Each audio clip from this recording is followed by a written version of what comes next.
Hi East family, how you going? And I hope everybody's doing well through the lockdown. Praise the Lord, we are good. Psalm 91, remember, we are covered, we are protected. So that's all that matters to us. But hey, I just want to get straight into the Apostles' Word from Sunday. And the title on that, Gold, Glory, God, and the Firstborn. How powerful is that?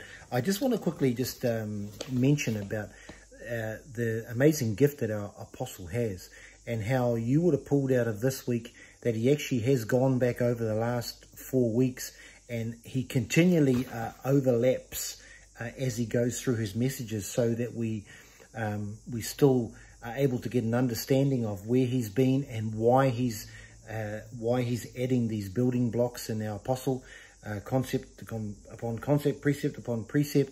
He steps us up all the way. So that's why it's always important to go back over the message, because he always does overlay us with where he's been, so that's a reminder to us, and then he starts to build as he continues on. So very, very important for us to go back over that. And you would have seen out of Sunday so much stuff there that he brought up. We could spend months just on going through Sunday's word. But let's just touch on a few pieces that I want to, that I thought was important. The apostle leads us from Matthew 16:18, and here he's talking about the church, which is the primary focus for the sons of God.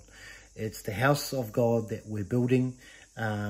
Everything's going to happen through the church. The church is God's love. It's his vehicle upon the earth, and that's where the sons need to have their attention on building that, because he said from Ephesians chapter 3 verse 10 that the manifold wisdom will be made manifest throughout the world.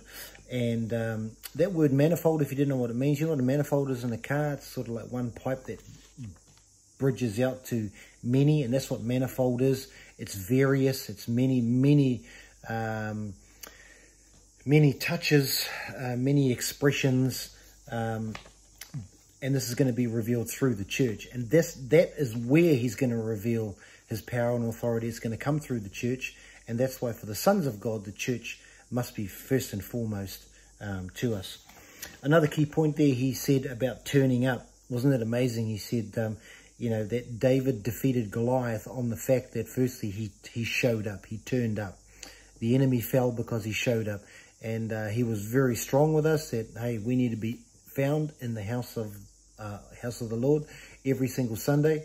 Let's not despise the gathering together of the saints, but it's important that we continually come together. There is a showing up power, okay? He was very strong on that. He then came out of Haggai chapter 2 verse 7 talking about a shaking, and he mentioned that, right now we're in a time of shaking. COVID again was a time to really shake, but this is all a part of the rise of the church coming into its glory. And then he made clear again that from 2020, that whole year needs to be over now, finished, it's gone, and we're in the new era. And he's been talking about the new church, the new Māori, the new us, the new era, the upgrade, the lift, all that stuff. So really, really powerful. He also made mention, a key point about voice recognition, okay? And it's important that we know who our apostle is, and that voice should be primary, first and foremost, number one in our life. I don't have any other pastors that I listen to. I don't have any other preaching that I listen to. The only word I'm listening to is my apostle. That's the word I need for me. That's what I'm doing. But he also did say there that you and I, the biggest voice that we're hearing is ours. So we've got to be speaking to ourselves, and you've got to take captive what you're actually saying. You'll be surprised on how much negative stuff that can come out of our mouths, okay? We need to turn that around and get that positive speak happening into our world. It starts with us first, okay? From there, he came into Haggai chapter 2, verse 9. Now he starts talking about the glory. This is the first time he starts to use this word glory of the latter house, the old house. The latter house is the new house, sorry. The glory of the latter house will be greater than that of the former, greater than the old. So again, he's been talking from 2020 to 2021. This is going to be the year. It's going to be greater. And from here, the glory of the latter house. Okay, so what we're coming into, what's happening right now, is going to be greater than anything that was pre-2020. All right, so that stuff's gone. He made mention that my whole life now needs to be around building the church. It's about doing his will, not about doing mine, and my natural life needs to take a back seat.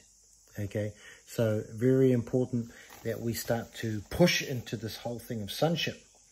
Now for the business end.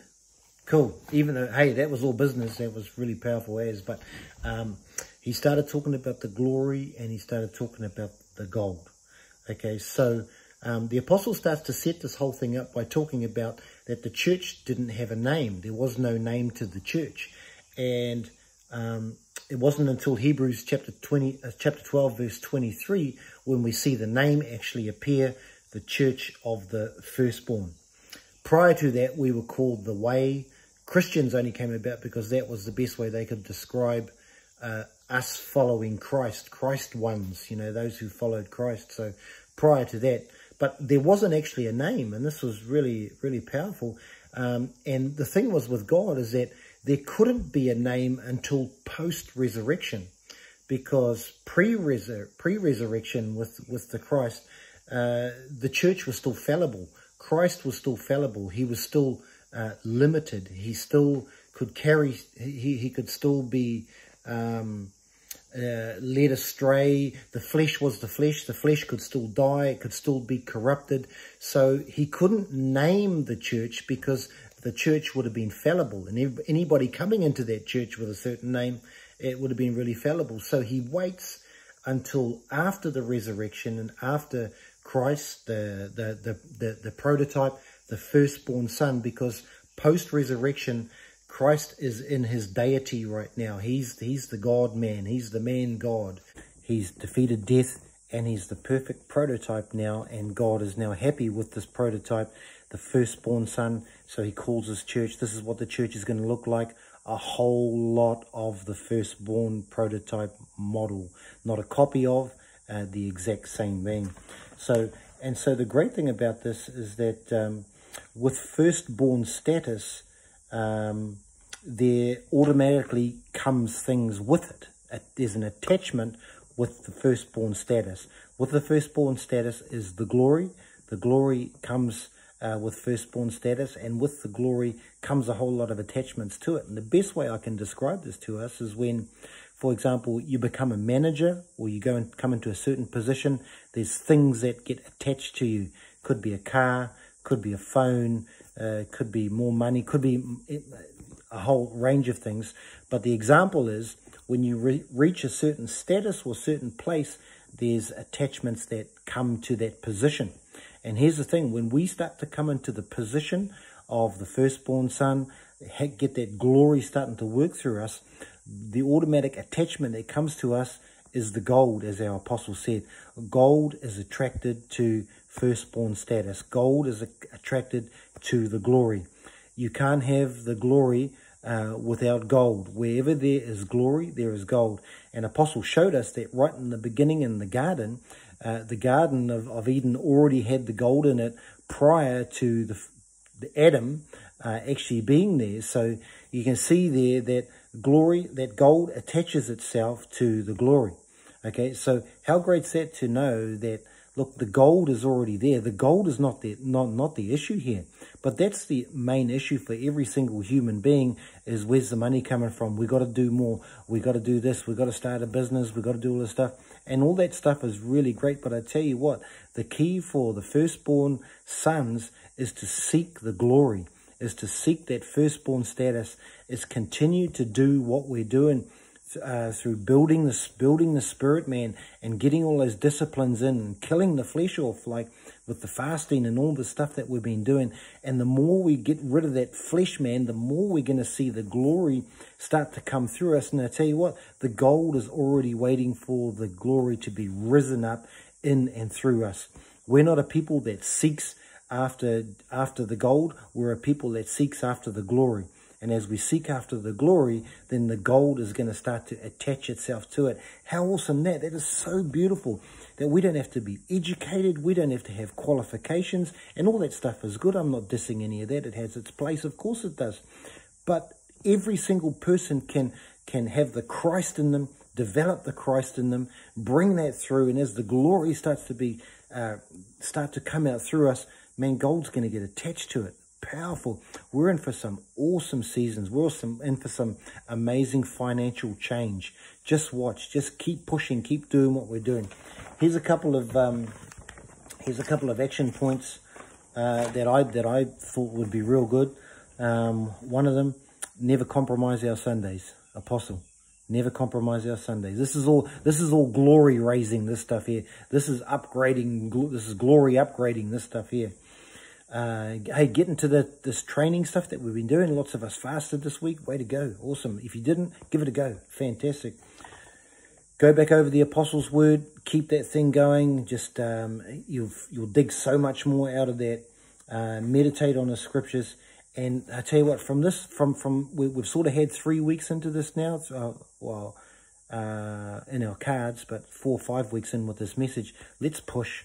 Hey, let's push. Let's go up another level. Let's change gears, East. Let's change gears. Let's go again. This has been a great pre-season training. We know that Apostle's going to be bringing something powerful on March, but guess what? We're ready for it. We're ready to go. But I tell you what, before March hits, change gears. If you're in first, let's go to second, third, fourth, wherever it is, wherever you are. Let's push to another level. Let's get that glory working in through us, because I don't know about you. I want some gold attachment to me.